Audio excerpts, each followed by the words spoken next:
বন্ধুরা আপনারা সবাই কেমন আছেন? এই তো আলহামদুলিল্লাহ আমরা সবাই ভালো আছি। তো আজকে হচ্ছে গিয়ে 26শে জুন। তো অদ্রি আজকে এইচএসসি পরীক্ষা আরম্ভ হচ্ছে। তো সকাল সকাল ঘুম থেকে উঠে ফজরের নামাজ আদায় করে মেয়েকে ঘুম থেকে উঠিয়ে দিলাম। ও সারা রাত্র পড়েছিল একটা পর্যন্ত।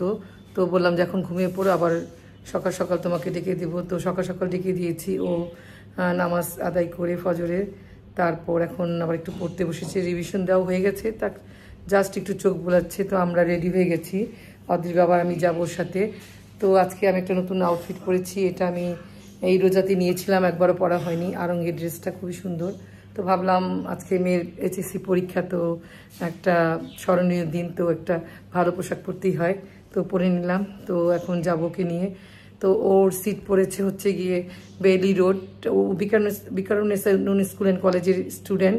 তো ওর সিট পড়েছে হচ্ছে হাবিবুল্লাহ বাহার কলেজে। তো বন্ধুরা আপনারা সবাই আমার মেয়ের জন্য দোয়া করবেন, ও যেন সুন্দর মতো পরীক্ষা দিতে পারে, ভালো রেজাল্ট করতে পারে, ওর জন্য দোয়া রাখবেন। খবর, রেডি হইছ অদ্রি? রেডি হওনি এখনো?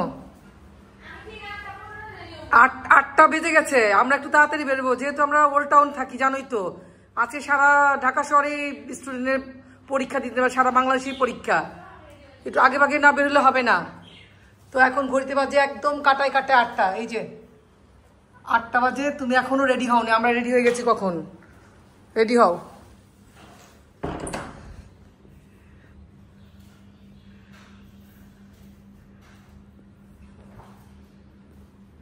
তো এই হচ্ছে অদ্রি, আমার মেয়ে।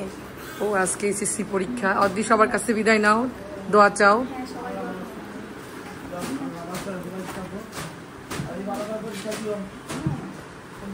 আল্লাহ তোমাকে জ্ঞান বুদ্ধি দুগ্নে খায় দান করুক। সিমি আন্টিকে বলো।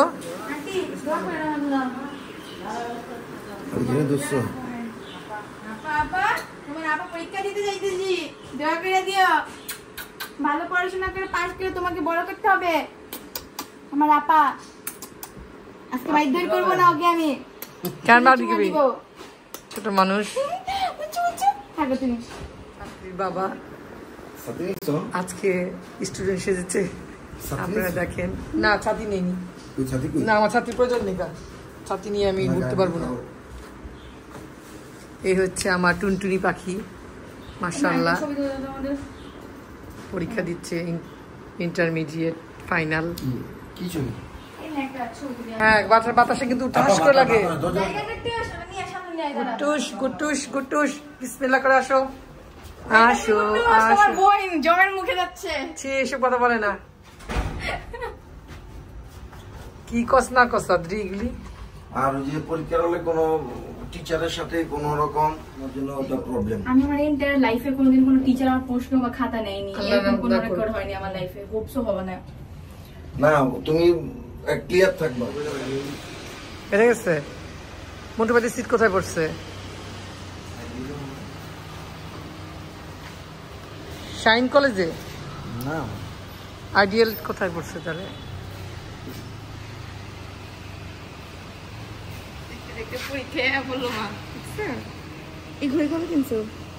তো জানিস না আমার ঘড়ি কত কালেকশন।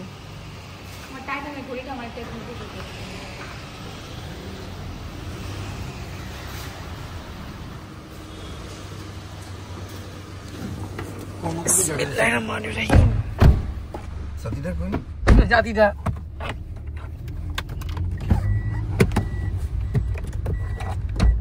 হয়নি লাগানো। আবার একটু মিলাও। তো আমাদের পুরান ঢাকায় ফজলক মহিলা কলেজেও এইচএসসি সিট পড়েছে। এখানে দেখছেন অনেক জ্যাম লেগে গেছে। তো বলেছিলাম যে 8টার সময় বের হবো, কিন্তু 8টার সময় বের হতে পারলাম না। মেয়ে বললো 8টায়। তো দেখা যাক কি করা যায়। এখানে এত জ্যাম লেগে গেছে, যেহেতু এখানে কেন্দ্র আছে, ফজলক মহিলা কলেজে সিট পড়েছে অনেকেরই। কোন কলেজের পড়েছে সেটা জানি না, হয়তো আশেপাশের কোনো কলেজের সিট এখানে পড়েছে। তো পুরান ঢাকা রাস্তা ঘাট তো এমনিতেই সরু, তার মধ্যে জ্যাম লেগে গেলে তো মুশকিল।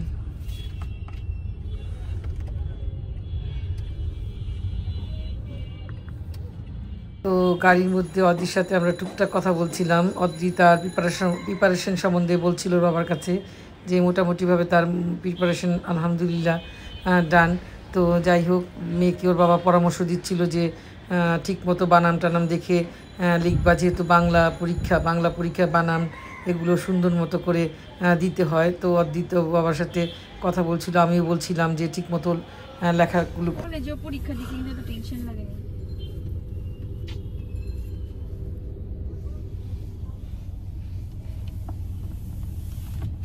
একদম 6 বছর পর্যন্ত বাসায় থাকে, খেলাধুলা করে, প্রি স্কুলিং, মজার লাইফ। কিন্তু আমার লাইফটা আমি সেই 3 বছর বয়স থেকে যে ডিস্ট্রয় হয়েছে কিন্ডারগার্টেনে ভর্তি হওয়ার পর, এর আগের থেকেই মানে কচি কাঁচা এই যে রোলার কোস্টার শুরু হয়েছে, এই রোলার কোস্টার শুরু হয়েছে কোনো মতো কমতেছেই না আমার লাইফে, মানে শেষই হইতেছে না। প্রতি শুক্রবারে আগে নাচের ক্লাস, এইটা সেইটা, মানে মানুষ একটা সুখ নিদ্রা কারে বলে। আমার জীবনে বিগত কত বছর, 16 বছর যাবত আমার জীবনে কোনো সুখ নিদ্রা নাই।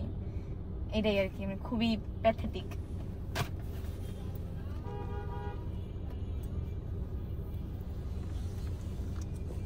হয় এইচএসসি, নয় এসএসসি, নয় ইয়ার ফাইনাল এক্সাম।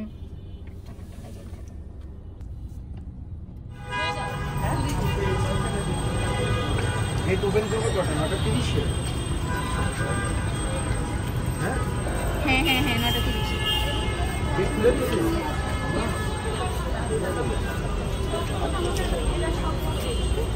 তো মেয়েকে পরীক্ষার হলে বসিয়ে দিয়ে এসে আমি চলে গেলাম আসাদ গেট বাস স্ট্যান্ড সরকারি নার্সারিতে গাছ কেনার জন্য রওনা দিলাম। তো ড্রাইভার সাহেবকে বললাম যে আজকে আমাকে একটু নিয়ে যান, আমি একটু গাছ কিনবো সরকারি নার্সারি থেকে। তো ড্রাইভার সাহেব আমাকে নিয়ে যাচ্ছে। তো এই নার্সারিটার খবর আমি ইউটিউব থেকে পেয়েছিলাম। তো ওখানে দেখিয়েছিল যে এখানে 10 টাকার থেকে গাছ পাওয়া যায়, আবার 2 টাকা দামেরও গাছ আছে।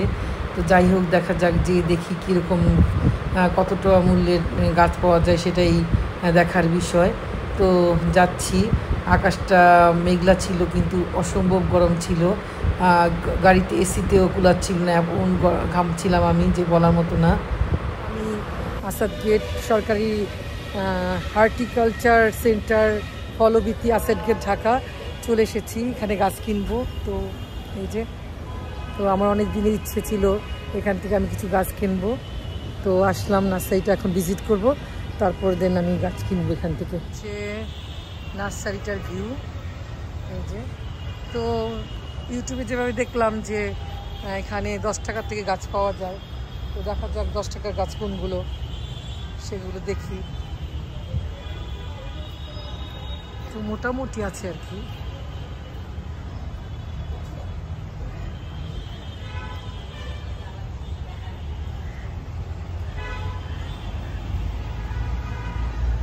তো এখানে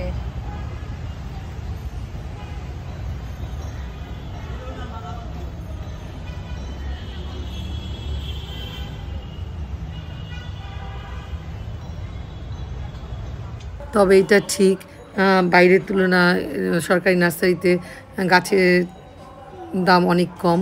ওখানে চারাগুলো, ফলজ গাছের চারাগুলোর দাম একটু বেশি, আর শাকসবজির চারাগুলোর দাম একদম কম।